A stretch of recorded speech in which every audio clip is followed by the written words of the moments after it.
পাউরুটির আবোল তাবোল, কি নামটা শুনতে মজার না? খাবারটা খেতেও কিন্তু মজার। তো দেখে নিই কীভাবে এই খাবারটা বানানো হয়।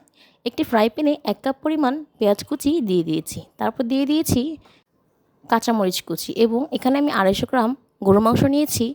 এটাকে সুন্দর করে ছোট ছোট করে কেটে নিয়েছি। আপনারা চাইলে মুরগির মাংসও নিতে পারেন আর এটাকে কিমা করেও দিতে পারেন। তারপর দিয়ে দিয়েছি 1 চা চামচ পরিমাণ লবণ, সামান্য হলুদের গুঁড়া এবং মরিচের গুঁড়া। তারপর দিয়ে দিয়েছি একটি ম্যাগি মশলার প্যাকেট। সবগুলো উপকরণকে ভালো মতো নেড়েচেড়ে আমি চুলার হিটটা একেবারে লোতে দিয়ে মাংসটা ভাজা ভাজা করে নেব এবং এখানে আমি পানি অ্যাড করব না। আস্তে আস্তে ভাজা ভাজা করলেই মাংসটা সেদ্ধ হয়ে যাবে। তারপরে পাউরুটি নিয়ে নিয়েছি। আপনারা চাইলে আপনাদের যে কোনো রুটি নিতে পারবেন।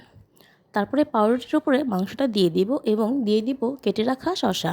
তারপরে দিয়ে দিয়েছি মেয়োনিজ। তারপর আরেকটি রুটি দিয়ে ঢেকে দিয়ে সুন্দর করে কেটে নেব। তো এভাবেই হয়ে গেল আমাদের স্পেশাল পাউরুটির আবোল তাবোল। আপনারা আপনাদের বাচ্চাদেরকে এই খাবারটা দিতে পারেন। এটা যেমনই মজার এবং হেলদি। আর এই খাবারের নাম শুনে বাচ্চাদের খাবারের প্রতি আগ্রহ চলে আসবে। আর আমার ভিডিওটা ভালো লাগলে অবশ্যই লাইক, কমেন্ট, শেয়ার করবেন এবং সাবস্ক্রাইব করে পাশে থাকবেন। খোদা হাফেজ।